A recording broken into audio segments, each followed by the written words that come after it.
It's a special Suns versus Nuggets crossover episode of Locked On Nuggets and Locked On Suns. It starts now.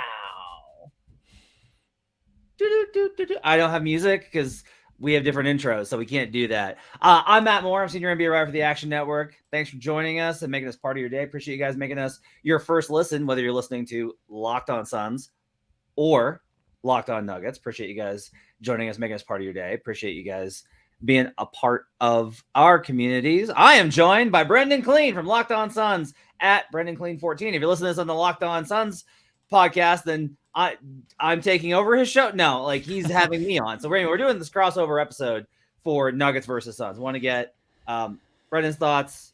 Such a great show over at Locked On Suns. I am a regular listener. That is not just me blowing smoke. I genuinely do. Like I check in regularly. If I'm like, I wonder how Suns are dealing with various things. That's the first place that I go to listen to it. I am host of Locked On Nuggets alongside Adam Morris, who is not with us today. As a chat segment, is probably like, what? Where is he? Brendon is probably the most balanced Suns podcaster, given of the ones that I've listened to. I'll take it. That's not good for the content though, Brendon. So I'm gonna need you to.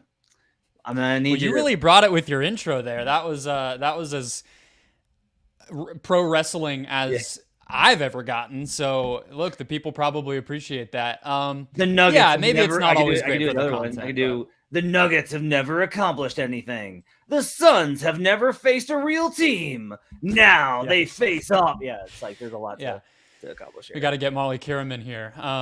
No, I feel like the Nuggets fans have already found me, so I appreciate you plugging me and telling all your listeners. I'm sure there's more to come, but they have found their way into my YouTube comments plenty already. I've already started to feel it. I apparently watching a few games of a 5-game series that was mostly a blowout in the first round between Denver and Minnesota makes me very dumb about this team, so I hope people haven't turned it off already. But no, it should be a very exciting series. I'm excited to break it down. Yeah, so we're going to preview Suns, Nuggets, and do the crossover and try and pick each other's brains on what's going on. We'll cover the key matchups, all those types of dynamics. We've done a lot of the preview work over at Locked On Nuggets already. Brendon, for Locked On Nuggets, I want to ask you this question, like right up front. What is the player outside of Nikola Jokic that Suns fans are most like, we got to watch out for this player? Who is that guy for Suns fans? To be completely honest, I think Suns fans are mimicking a little bit of the team mantra that they try to uphold, which is kind of focusing on themselves, which is a thing you hear a lot this time of year, but the Suns love to plug that. And it feels kind of like Suns fans are genuinely on that page right now, mostly because the number one thing that got in their way after Kawhi Leonard's injury in that first round series sort of was themselves. And so I think that there is much more of how can Kevin Durant get involved? How can Chris Paul be more consistent in a given role and adapt between roles? Will Deandre Ayton bring his focus and consistency as needed? But I do feel like from the Denver side, I'll speak for myself to say that the number one thing different from 2021 when these teams faced off, and I think a large part of the story coming off of what Denver did in the first round is Jamal Murray and the ways in which that two-man game, which obviously is so fundamental to everything Denver does, is going to challenge the Suns' defense in a way that nothing the Clippers did, even when Kawhi was being his robot, Michael Jordan-ish self, it did. That is its own beast. Murray Jokic is another beast, and it will test the Suns in ways that I'm not ready. I'm not sure if they're ready for, to be completely honest with you, on the defensive end. So that's my answer. It has to be Murray outside of Jokic. Yeah, I think we debated a lot about this, and we just did a huge mega pod with some other Nuggets podcasters. And one of the things that we talked about was about the balance between Jamal Murray, having these explosive games, having these huge performances, the playoff Murray, bubble Murray, that kind of performance, and then the need for him to, just contribute and be impactful, whether that's, a 25-9 game might be better than a 37-4 game. And it doesn't necessarily mean there's just the assists, but he's going to have to be balanced, I think, in terms of the approach. I'm going to go ahead and grill you here a little bit. Yeah. So as like a national guy that covers the whole league for a long time, I am a firm believer that you don't get to pick your opponents in the NBA. You don't get to be like, you just, whoever's in front of you, that's who you play. Is there any sort of awareness of the fact that the Suns have faced what I would consider to be injuries are always a part of the tapestry of any championship run. Any finals run, you're going to have played teams with injuries. That's just how it goes. The Suns, however, I've started describing them as the Oregon Trail because everyone gets dysentery and dies when they're on them. Is there any sort of like perspective that you have, not necessarily for Suns fans, but that you have? There's nothing to apologize for, right? Like, they didn't do anything wrong, just that how that influences your attempts to assess the team's postseason identity. I think that is fair, obviously. I will say two things to counter that a bit would be it's not as if they've gotten rolled over when they did lose to healthy teams, right? Sure. They shouldn't have lost to Dallas, but that series still went 7. They seem to have hold of it. They took 2 games from an all-time Giannis series. Maybe the 2 games after his leg almost snapped in half, but they were the 2 games that they took. So that, I think that should matter. But honestly, when I think about that, I think mostly of coaching because I feel I listened to the show you and Adam did yesterday, and I think you guys had a little bit of a different vibe on the coaching. And I think Suns fans do worry about Monty and some of his very sort of Popovichian, I think, habits and old school mentality on certain things. He wants size. He gets married to the rotation that he wants to have, not the one he should have. I feel like there are the over-aggressive, proactive, and honestly, even sometimes reactive picking at things that I think elite playoff coaches do that we've now seen this team go up against Ty Lue twice, and he's a great example of a coach that might have other warts, but does that to a great degree with his personnel and his scheme and everything else, getting the guys ready to execute that scheme.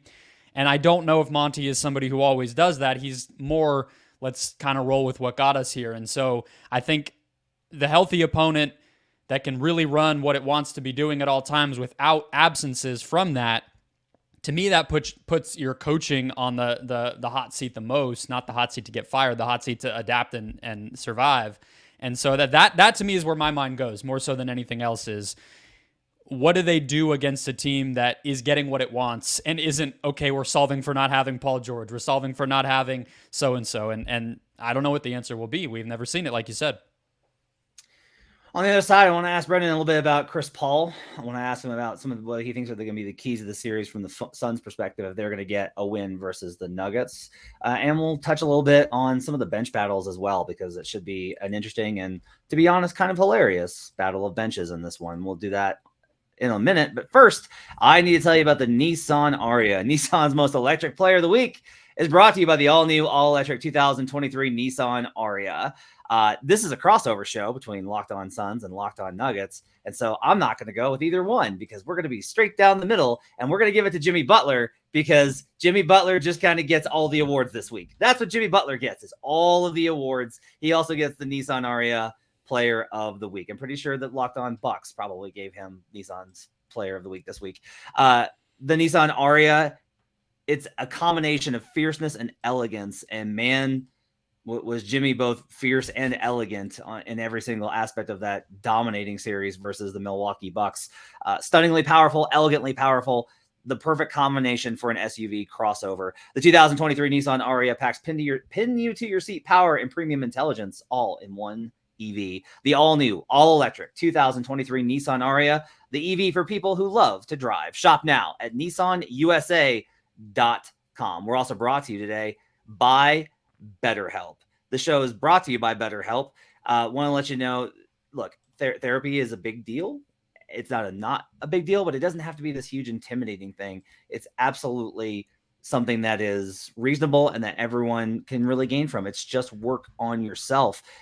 It's an opportunity for you to learn more about yourself, which I think is the best thing about it. Getting to know yourself can be a lifelong process, especially because we're always growing and changing. And I've done different stints in therapy. I've had times like the problems that I had when I was 22 are not the problems I had when I was 28. And the problems I had at 28 are definitely not the problems I have at 40. So like if you're younger, like you're gonna go through these processes. And as you do that, you're gonna have different times when you're gonna work through some stuff and be like, oh, I feel better. And then you're gonna need to be like, oh, I think I'm going through some stuff. Need to get back in there. Therapy is all about deepening your self-awareness and understanding, because sometimes we don't know what we want or why we react the way we do until we talk through things. Like Giannis. Giannis had a great opportunity to talk through his feelings about himself and where he's at in his life. And it seems like that was cathartic for him to express all his feelings about failure. So just shows you therapy, media sessions can be therapy. Don't be afraid of it, players. It's just think of it like therapy. Don't do that. That's not a good idea. That will result in bad things. But still, therapy is very good. BetterHelp connects you with a licensed therapist who can take you on that journey of self-discovery from wherever you are. If you're thinking of starting therapy, give BetterHelp a try. It's entirely online, designed to be convenient, flexible, and suited to your schedule. Just fill out a brief questionnaire to get matched with a licensed therapist and switch therapists anytime for no additional charge. Discover your potential with BetterHelp. Visit BetterHelp.com/LockedOnNBA today to get 10% off your first month. That's BetterHelp, HELP.com/LockedOnNBA. We'll be right back on Locked On Nuggets and Locked On Suns. Back here on this Locked On crossover between Locked On Suns and Locked On Nuggets. I'm Matt Moore at HB Basketball, joined by Brendon Kleen at Brendon Kleen 14. Brendon, I want to ask you about Chris Paul, because I am a Chris Paul appreciator. Have been for a very long time. A lot of what I find in terms of people's attitudes towards Chris Paul is age dependent, because for me, Chris Paul is always the dude from 2008 that absolutely took it to the San Antonio Spurs in a dominating second round series. That was absolutely incredible. They lost. Like, he was dominant. They lost because game sevens and Gennaro Pargo missed like 18 threes. I've seen Chris go to LA and that period with the Clippers and how good that Clippers team was. Couldn't get it done in the playoffs like a lot of teams. And now we're here. And I'll tell you, I did a couple of streams for the NBA covering Suns games late in the season. And the thing I'll say is there are stretches, there are quarters, there are games where I'm like, that's Chris Paul. He's the point guard. He is still that guy. There are long stretches in games where I'm like, oof, Father Time is not kind. And Chris is not the same kind of dude. Compared to when Chris arrived 2 seasons ago, what percentage of that player do you think Chris is? And you don't have to speak in like, give me a 37%, just like generally speaking, how much of the point guard is Chris still able to be on a minute by minute, game by game basis?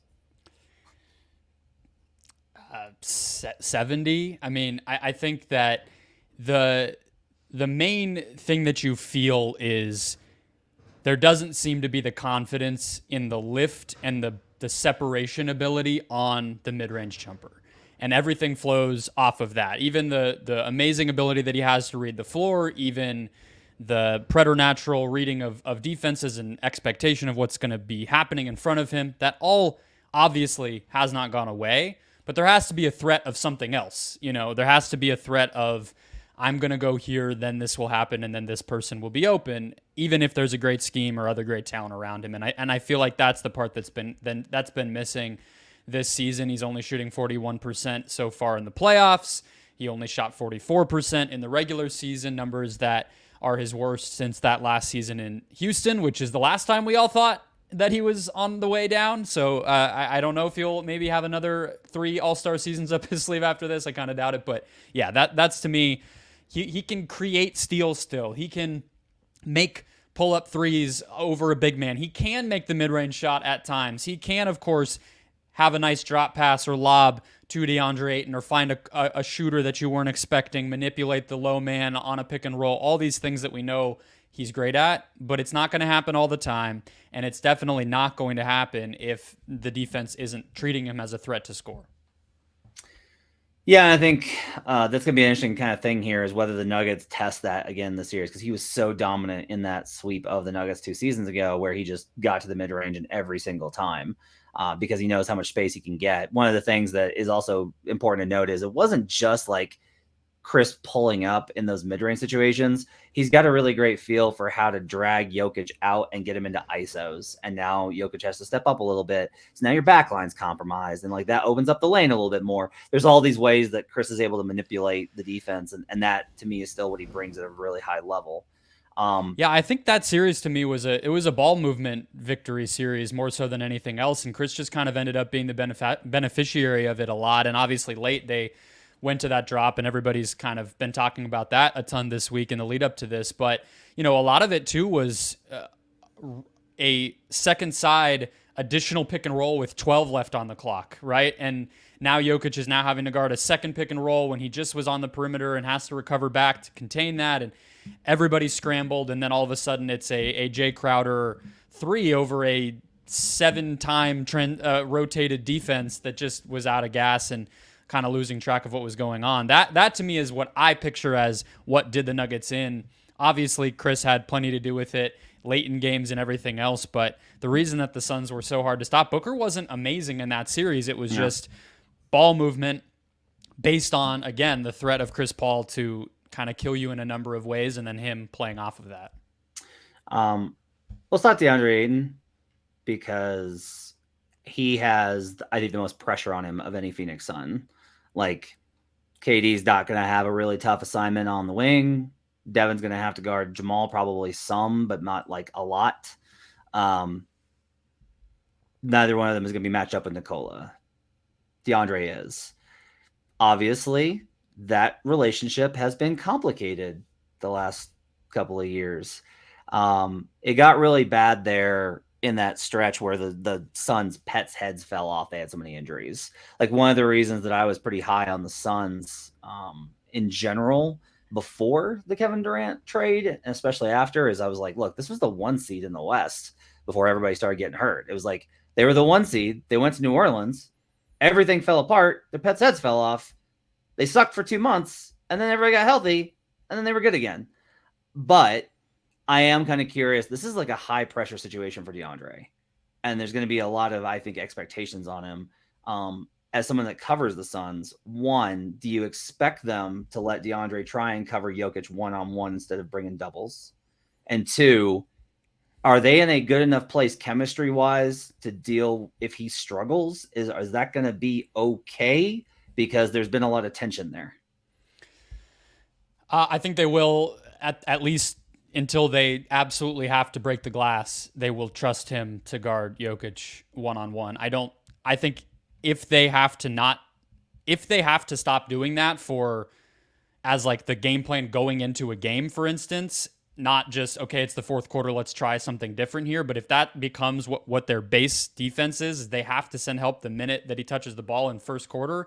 I think the Nuggets have kind of won the series at that point to me. I mean, I just don't think, you mentioned the chemistry from a kind of interpersonal standpoint, I think is what you were getting at there with the way Game 7 in Dallas against Dallas ended last year, and the matching or not matching of the restricted free agent contract, all that stuff. That hasn't really reared its head in a way that I'm willing to like guess or speculate or speak to it. It's always there. It's always under the surface. Monty has kind of taken the path in this playoff so far after a pretty poor first round on the whole from Ayton, at least an inconsistent first round, to take the positive road. He hasn't said a negative thing about Ayton at all, and he's been praising him for the ways he has been impacting the game, offensive rebounding, etc. I don't know if that will rear its head. It obviously could. I think if they end up needing to adjust how they're guarding Joker, sending doubles, switching. I mean, there's not really a great plan if you're not able to defend him one-on-one. I just don't trust them to execute that with so little time together. It's one thing on offense to adjust, but you always have the bailout of Booker, and Durant can hit impossible shots. If you're having to communicate and adjust in real time at a super high level in the half court defensively and doing things you've never done before with much lesser defensive personnel than they had 2 years ago, I think that to me is going to be a real emergency for the Suns. Yeah, it'll be interesting to kind of see how that goes. I wonder if maybe some of the tension might have dissipated because like Mikal was like really frustrated with Ayton in the month of January. Like there were several games where I was like, wow, Mikal is not happy. And so maybe that alleviates part of it because I don't think KD seems pretty good with everybody. I don't know who KD doesn't get along with necessarily. So it doesn't seem like I will say, they were asked about it. Chris was asked about it this morning. Just how did you see him rise to the occasion 2 years ago? And what are you looking for from him this time around? Kind of obviously the message underneath that question, like, do you think he's ready for this? And I think your point about the pressure is actually a good one, because 2 years ago it was a pleasant surprise that it worked out so well, right? Mm-hmm. It was like, Yeah. wow, this guy was ready for this. Our young, I mean, that he was like 23 years old that series, right? He held up. Wow. Now it's he has to hold up, like you mentioned, the baggage of all of it.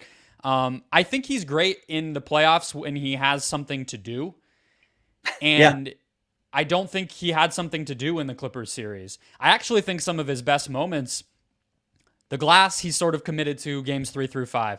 Game 2 to me was his best defensive game of the series, when Kawhi was still playing and they developed what they wanted to do after he killed them in game 1. And they just said Ayton's going to basically kind of leave the center and allow that dump pass and just stonewall Kawhi on the drives to the basket. He'll be the second man. And I thought Ayton, especially in the second half of game 2, did a pretty good job of that. Pelican series last year, he busts out all these offensive moves we've never seen him do before, because they just needed the offense when Booker pulled the hamstring in game 2. Clippers series 2 years ago, offensive rebounding, physicality. Obviously, he was much more of a focal point in the game plan. And then Dallas last year, what was he supposed to do? They weren't treating him as a threat. They weren't really involving him offensively. Luka negated the need for an Ayton defensively, because he was just kind of getting threes and getting his own kind of mid-rangey floater stuff. So Ayton was relegated. And I think that's where you start to run into problems. If he doesn't feel like he has a job, if he doesn't feel like there's a thing he can set his mind to, that's when it becomes a problem. And I hope, defend the reigning 2-time MVP is plenty of a thing to do, and he'll be able to commit to that. On the other side, I want to ask Brendon about the bench. I also want to ask him about this one is one that I don't honestly have an answer for, which is like, what's Devin Booker not good at right now? We'll do that on the other side. But first, I need to tell you about eBay Motors. eBay Motors. For a championship team, it's all about making sure every player is the perfect fit. It's the same when it comes to your vehicle. Every part needs to fit just right. So the next time you need parts and accessories, head to eBay Motors. With the eBay Guaranteed Fit, you can be sure every part you need fits right the first time around. Just add your ride to My Garage and look for the green check to know that the part will fit or your money back. Because just like in sports, confidence is the name of the game when you shop on eBay Motors. And with over 122 million parts to choose from, you'll be back in the game in no time. After all, it's easy to bring home a win when the right parts are guaranteed. Get the right parts, the right fit, and the right prices on ebaymotors.com. Let's ride. eBay Guaranteed Fit, only available to U.S. customers. Eligible items apply. Exclusions apply as well.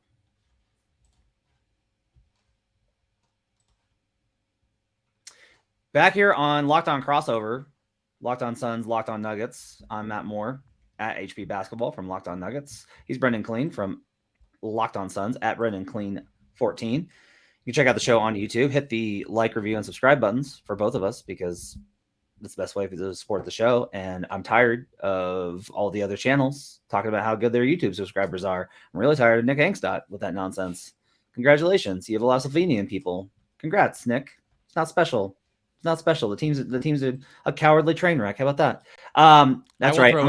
We Locked On Suns community shout out. We just passed the Locked On Nuggets community by a touch. Yep. We'll see. That's the other underlying competition here in the second round is sub counts for our channels, but probably matters a little less. Yeah. So I want to ask you, these are some quick hitter questions I want to hit you with. One, I teased on before the break.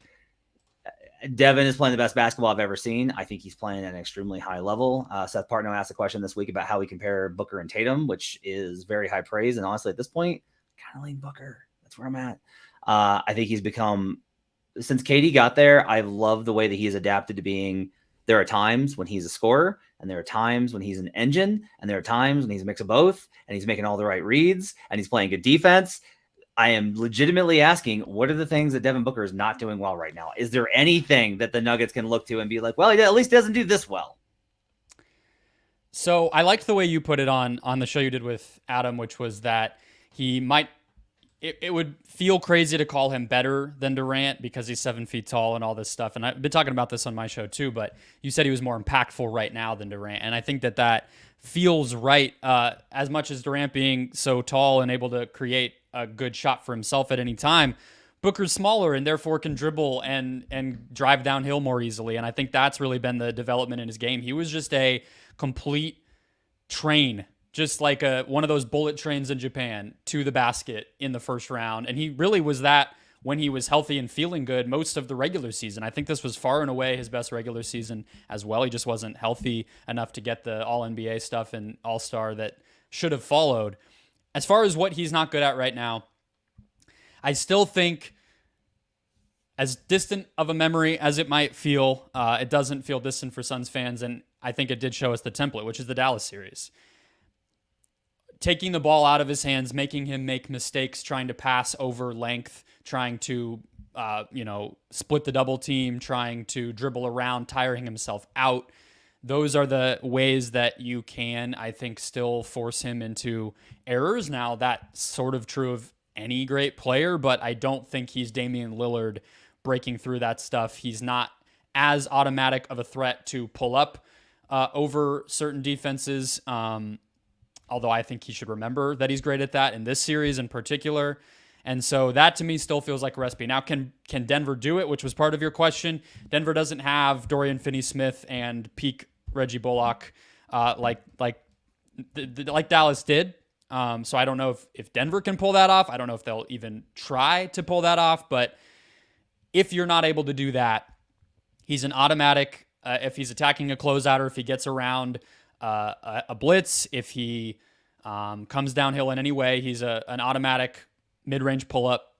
If you overplay that, he's going to get to the basket. He's better at drawing fouls than he used to be. He does make the pull-up three when he remembers to take it, and he basically, there's not a pass that he's not comfortable with at this point in time. The whip pass, the whipped skip pass to the corner that he was making to Durant frequently in that Clippers series is freakish. There's only a handful of dudes in the league who can make that. He's comfortable with it. He's looking for Ayton. He's looking for the strong side if you help off that.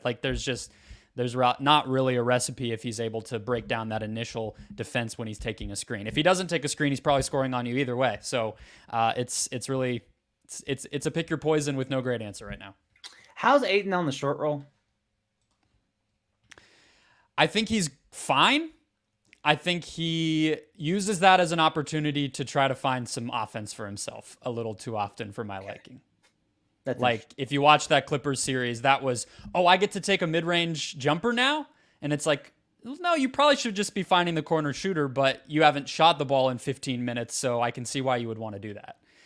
Yeah, so it'll be kind of interesting to see how much he uses the screen, like you said, how much he rejects. Like, that's kind of that's like the cheat code, honestly, to Denver's defense is Jokic does not disguise what he's doing. Not really possible for the big fella to like be sneaky.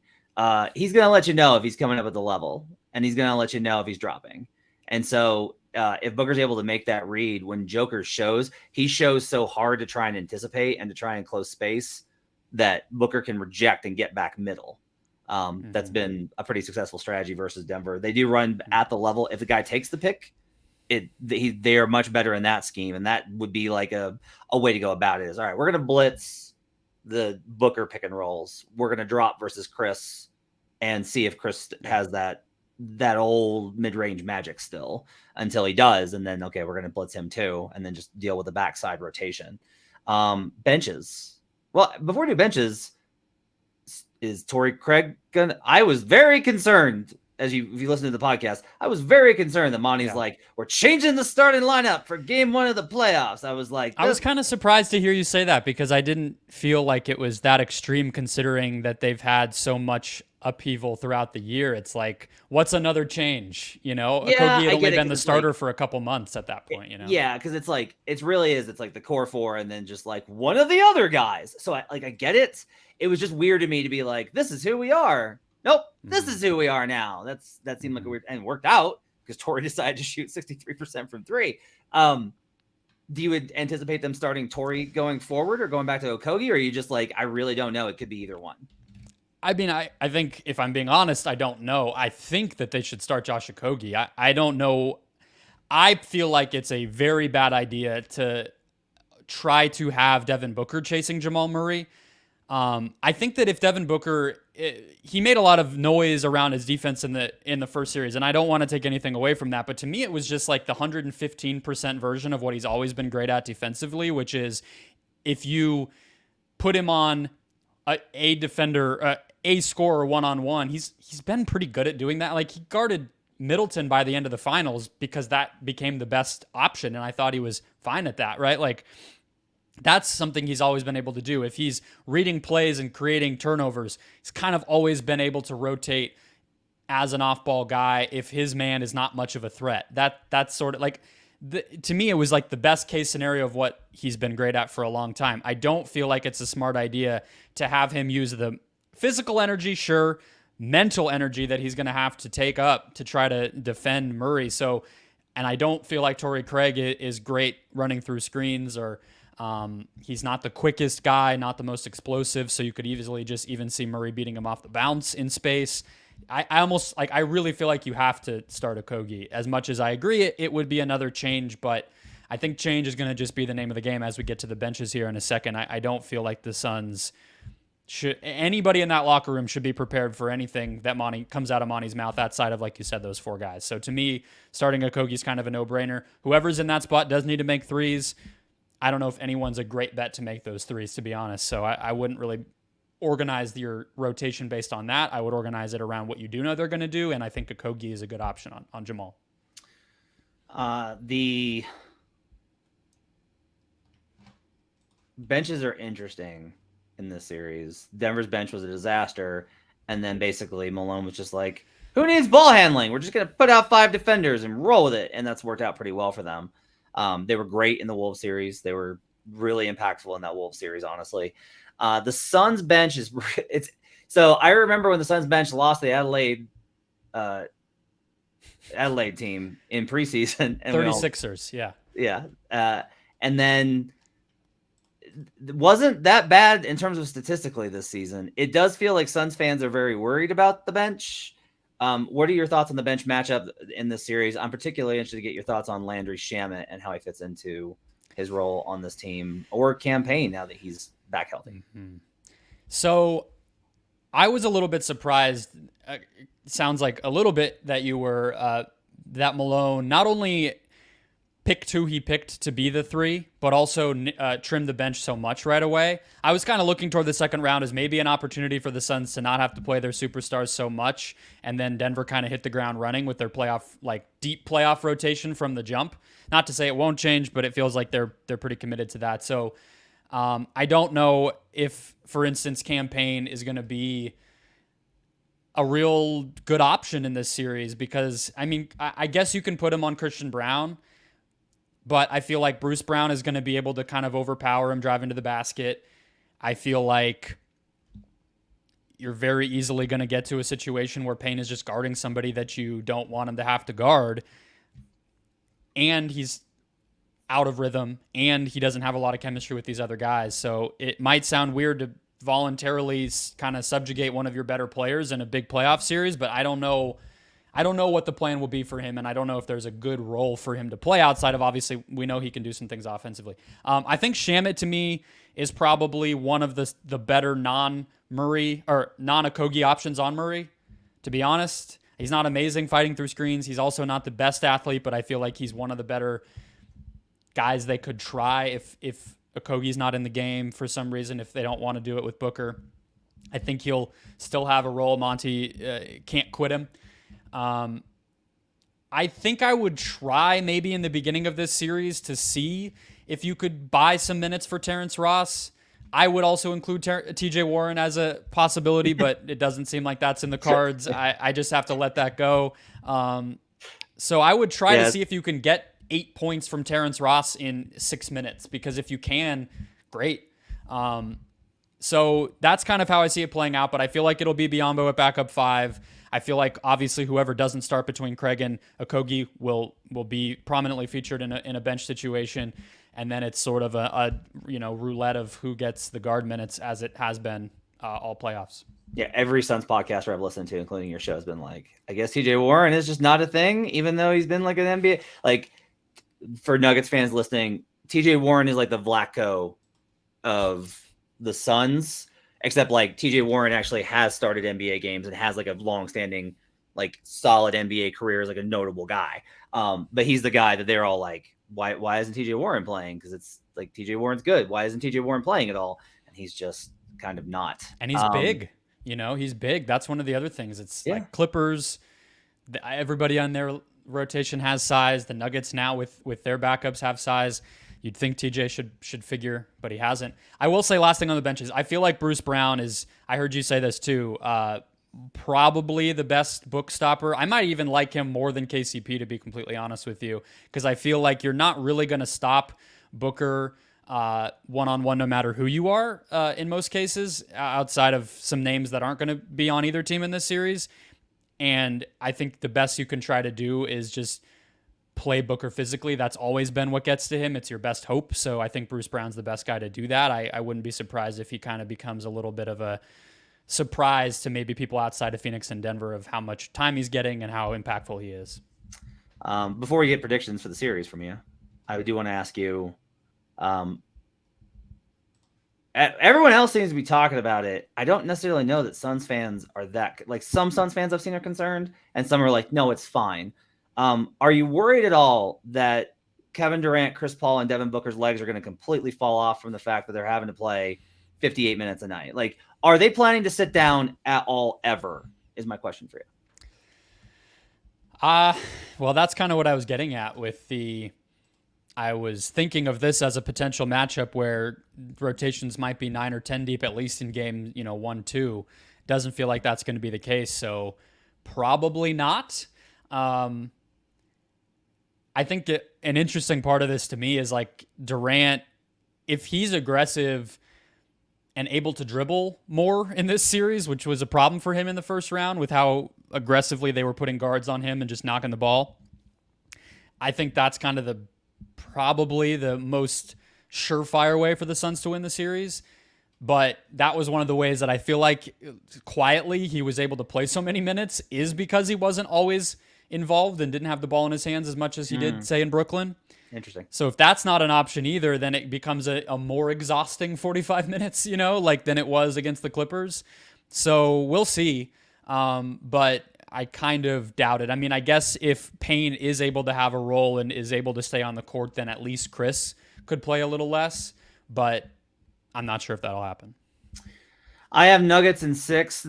I said this on one of our pods. All of the Suns people, and like, even if you're just like a reporter in Phoenix and you cover the Suns, you're going to be like, it's probably going to be Suns in 6 or 7. And if you're a person that covers the Nuggets, you're likely going to be like Nuggets in 6 or 7. I think the Suns can absolutely win the series. I think the Suns have an incredible array of talent. They have Kevin freaking Durant, and I'm not sure that he's like the best guy right now. That's crazy. That's how good Devin is playing right now. They do have size. They do have Chris Paul. Like, when Chris Paul is like option 3 or 4, it's pretty good. But Denver's depth of weaponry is a little bit better. Jokic is a special world breaker. Denver's really great at home. The Suns are really good at home. Denver's not good on the road. I have Nuggets in 6. Would not surprise me if it went the other direction. I like the Jokic versus Ayton matchup.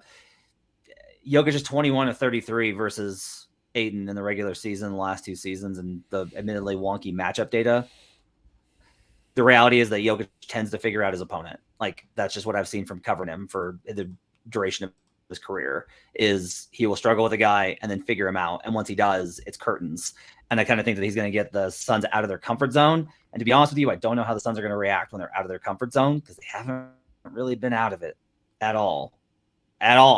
Like this year, with like outside of the injuries, like since KD showed up, and at various times in the playoffs, they do tend to get a little frazzled when things start to go the other direction. So I have some concerns there.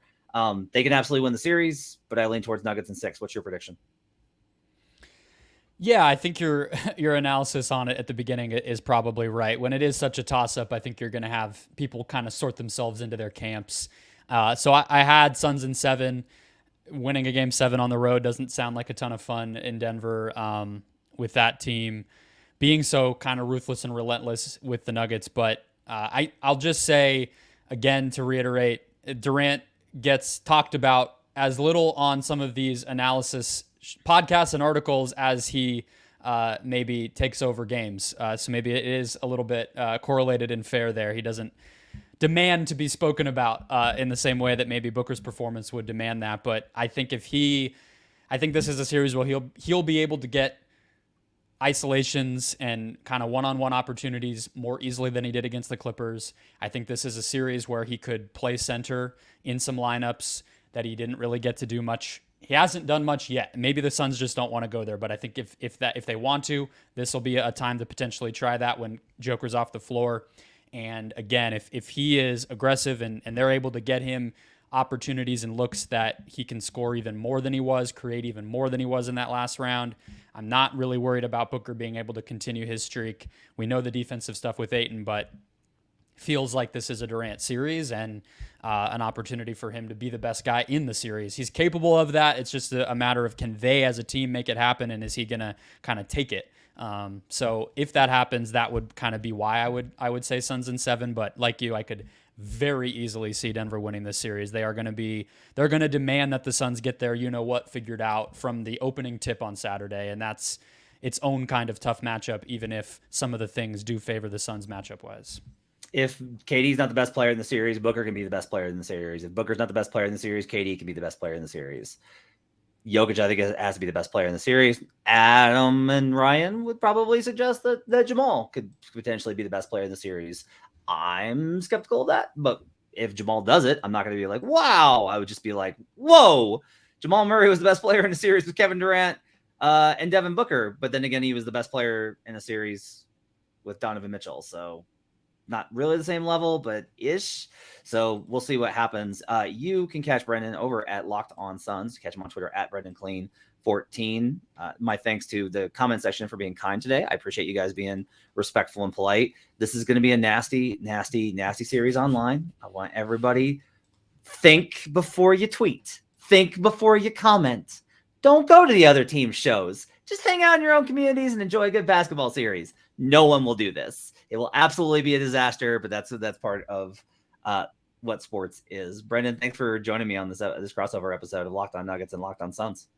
Thanks. I didn't see the comments till now. That's probably good. They've been nice. They've been nice. Okay. They said that you seem like you seem smart and nice, and then they said unlike Suns fans. So it's here we go. It's gonna be a whole 2 weeks thing. Thanks Away we go. Yeah. Make sure to rate, review, and subscribe. Hit the like button. Hey, if you're listening to this on Locked On Nuggets, they're passing us in YouTube views. What are you guys doing? Passing us in YouTube subscribers. Get on it. Send the show to a friend. Buy one of those farms that just creates users. Wow. Build a bot. What are you guys doing? I can't do it. I'm making content for you. Help me out. We'll see you guys again next time. Thanks for joining us on Locked On Suns and Locked On Nuggets.